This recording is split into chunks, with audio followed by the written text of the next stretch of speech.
In the previous video, we have seen how you can access the HTML elements in JavaScript using the elements IDs, class names, as well as tag names. And then we have stopped at the animations part in the previous video. So we are going to continue further and from the animation part. So in this video, what we are going to do is we are going to create loading animation. So in this loading animation, what basically happens is there will be a circle, and the circle will rotate continuously and for endlessly. So for this, I've created a separate folder called as animations here. And to access this, you can simply type the animations, / animations here. So before we go into this, we have to know a few things about how website works. So you can see that the address bar was not just d127.0.0.1, but instead we have something called / animations and then a forward slash. So what this basically represents is, this basically represents the subfolder of your project, or it is also called as a path or a location. So what I'm going to do is, I'm like for the reference. So this is our home page, and this is this index.html. So this index.html is this page, right? So this will be a blog project, and this is the main file. So any browser takes the file index file. That means that whatever file has the index is named as index. It will take the browser will take the index file as a default file. So you don't need to put the / index. Even if you put the / index.html, it will load the same website. So when I did the / animations, you can already see that we have an index.html file in animations folder. So when I'm accessing the animations folder in our browser, it will load the index file by default. So there is nothing in this index.html. That is why you cannot see anything here. And I've also created script.js and as well as style.css in our animations folder. I've also linked them in our HTML file. So for the animations, what I'm going to do is I'm going to create a div element with an ID circle, and with just this we can actually create this whole div into a circle. So first things first, what I'm going to do is I'm going to apply a background color because for body, because you can see that it is really bright. Now it looks good. If you're a programmer, you should hate the light themes, It's just funny how people like light theme. Anyways, so body of applied for body, and now circle, the circle element. So how we can transform an element into a circle is we give the height and the width of same values. So let's say if you want, if let's say 100 pixels, so I have to give height of 100 pixels and then width of 100 pixels. Now it will turn into a square, and what I'm going to do is I'm going to apply a border radius of 50%. Then it will turn into a circle.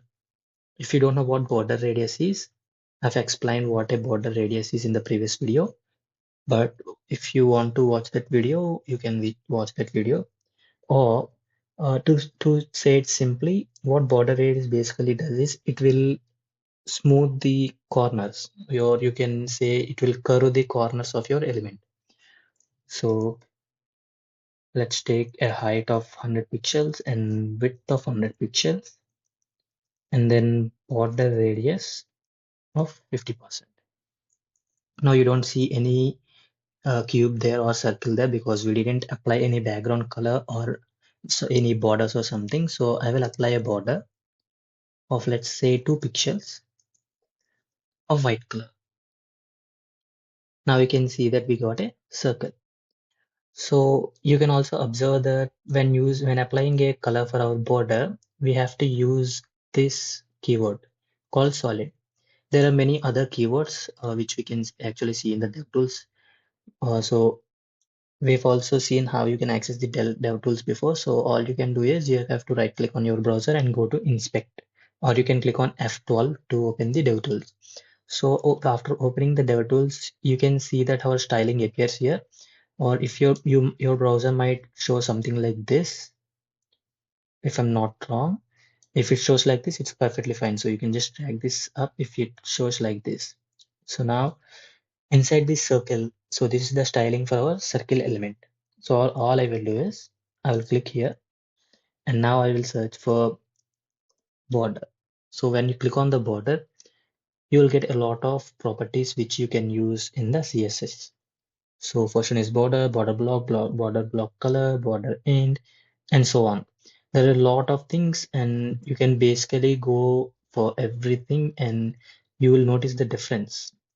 You can already notice the difference that whenever I'm changing something, it is reflecting directly on our web page. So this is the major use of DevTools. So you can simply experiment using the DevTools, and you can apply the whatever style it's showing there in your CSS.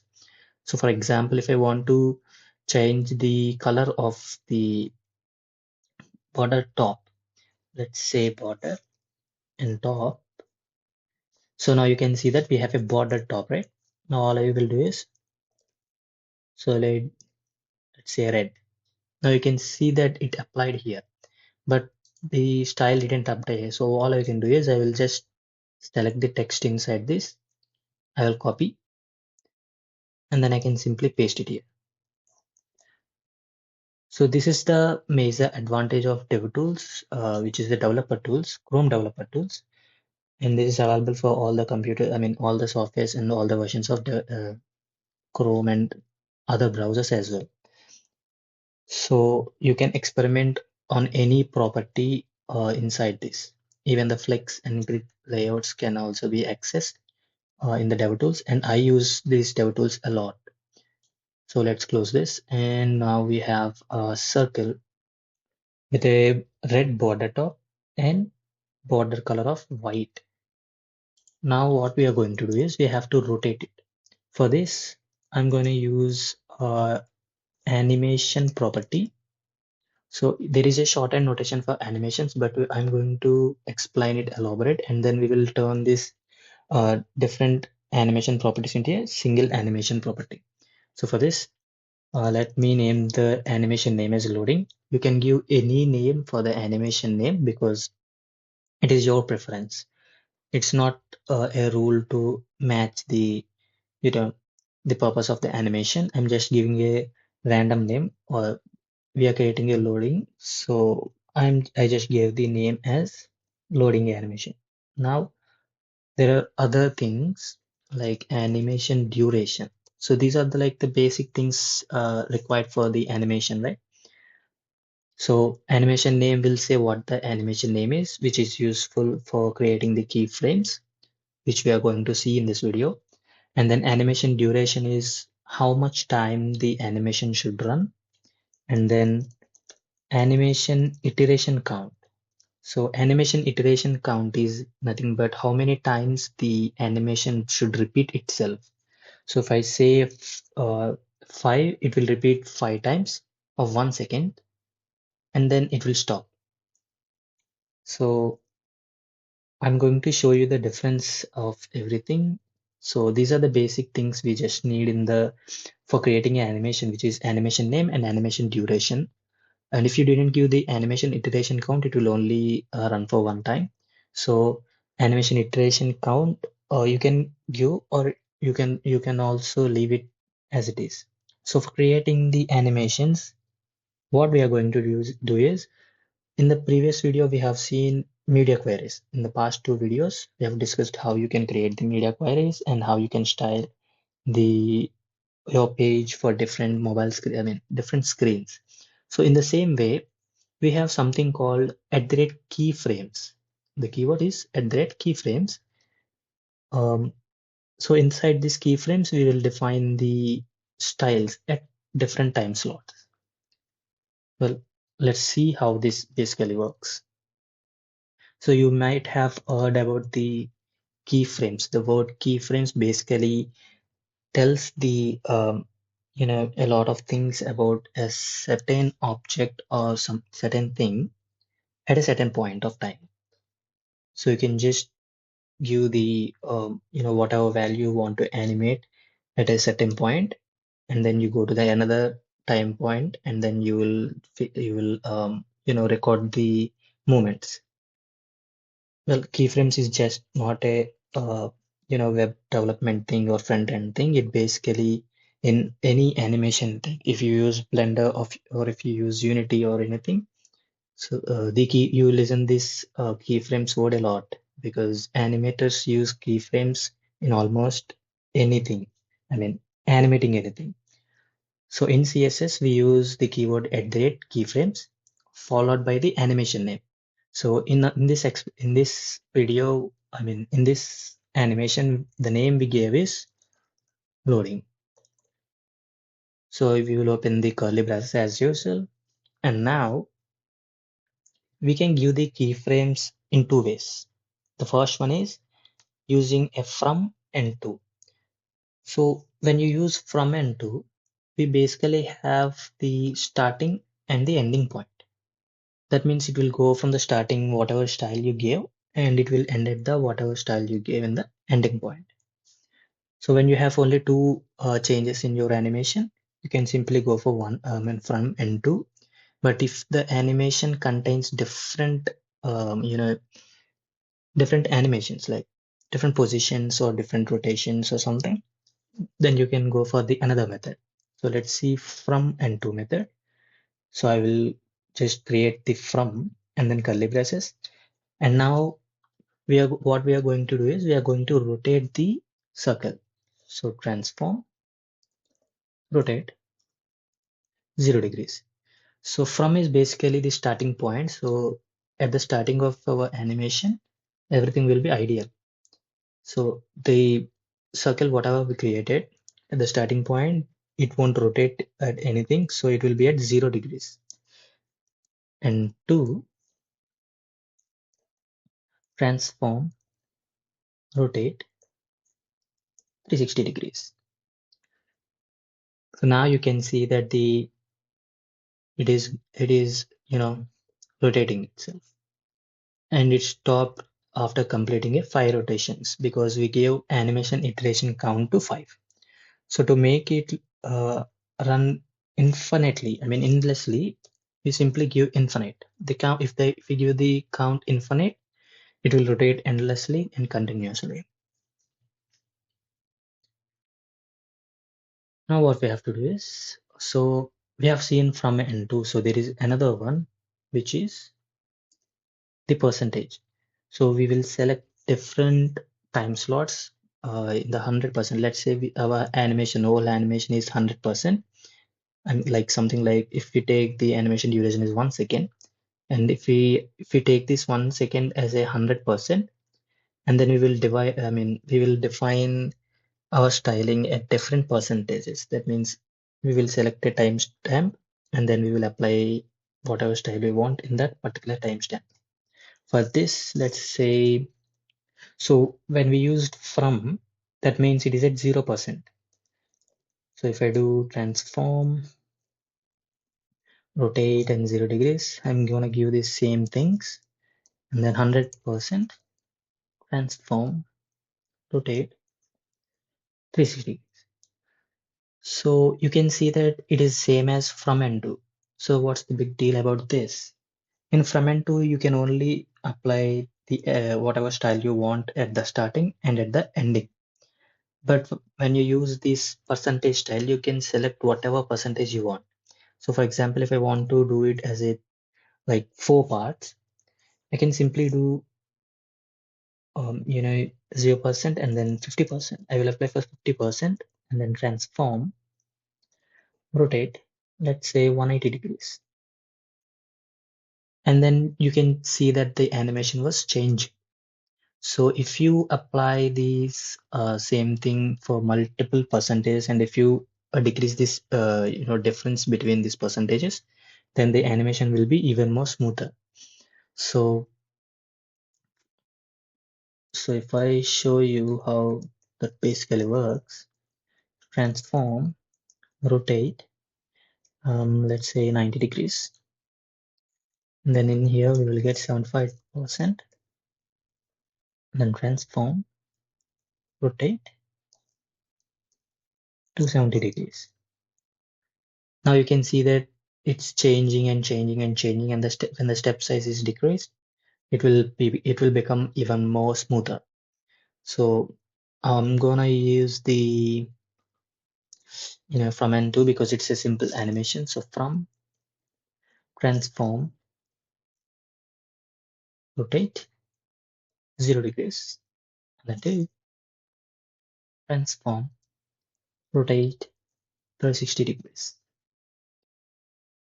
So now you can actually see that the animation is not looking like it's running continuously, because it is in the ease state. We have something called ease, E-A-S-E. We have seen the ease state in transitions basically. It is the same thing in the animation as well. So if you want to change it, you can again go for this. And if you hover on this, you can basically see that the division is actually turning, right? What I'm going to do is I'm going to go here. I will see which property I can change to make it look like it's going and going and going without any, like, if you see it right now, it's looking like it's stopping at the point at some point and then it is starting it again. To change that, we have to change something from ease to linear. So it is basically called as time function. So if you see that here, this is it. So animation timing function. So if this is in the ease, right? You can see that when I hover on the ease, you can see that the animation looks same. If I use ease in, you can see that it is applying at only one point. I mean, either end or at the start. And if I use this, it will look like almost same. And if I put this to the linear, now you can see that it's not stopping, but it's running continuously. So we're going to put this as linear. Now all I will do is I will just simply copy this and I will paste this here. So if you're wondering why we didn't select any element inside the keyframes, is because we've already defined the keyframe name here, and the keyframe name loading is only applied for hash circle. So we don't need to define any selectors inside our keyframes, block. So in this way, you can apply any property to this. For example, if I want to apply a background color, I can simply do here, let's say background color should be red. And if I want to change it to green, background color green. Now you can see that it is changing from red to green, and then it will shift to red to green, red to green. And if you want to make it so that it should go from red to green and green to red and red to green, all you have to do is you have to use another property called as animation direction alternate reverse. Now you can see that it's changing from red to green and green to red and red to green and green to red and so on. It will be endless. So for this tutorial, we are not going to use this. So I'll just remove this. So what we basically did is we have applied the keyframes for our element. So we can do this in a lot more ways, and you can also apply different properties. And then if you're wondering why we use transform is, well, transform is basically a vector. I mean, it's like you can change the rotation, scaling, as well as the positions of your element when you use the transform property. So if I use transform translate, let's say 10 pixels, and then transform translate 100 pixels. Now you can see that it is actually going from 10 pixels to 100 pixels. So you can apply any property here, but as we are creating a loading animation, I just took the rotate property. So I will revert it back to this rotate 0 degrees. So now it's looking good, right? So why we basically use animations is because we all know that the whenever we load the page, there will be a lot of content that it should load, and loading animations are basically used in web apps more than websites. And if you have the high resolution images or videos in your website, then you have to put a loading animation because people hate to stare at this you know buffering stuff. So this is how you do animations in the CSS, and you can also do animations in JavaScript as well using the um, set interval method. So that's it for this video.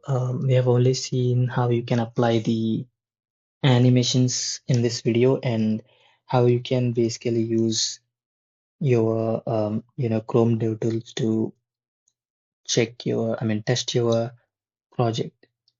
So in the next video, what we are going to do is we are going to see some more HTML tags, and then we might actually create another website instead of this. And I might actually start the backend series as well, uh, if that's you know possible for me. And if possible, maybe we will also create a bit more other than this, and we will create another website or web page, maybe something like a portfolio. Well, this is basically a portfolio. So let's see what we can make in the next video. So that's it for this video, and thanks for the watching.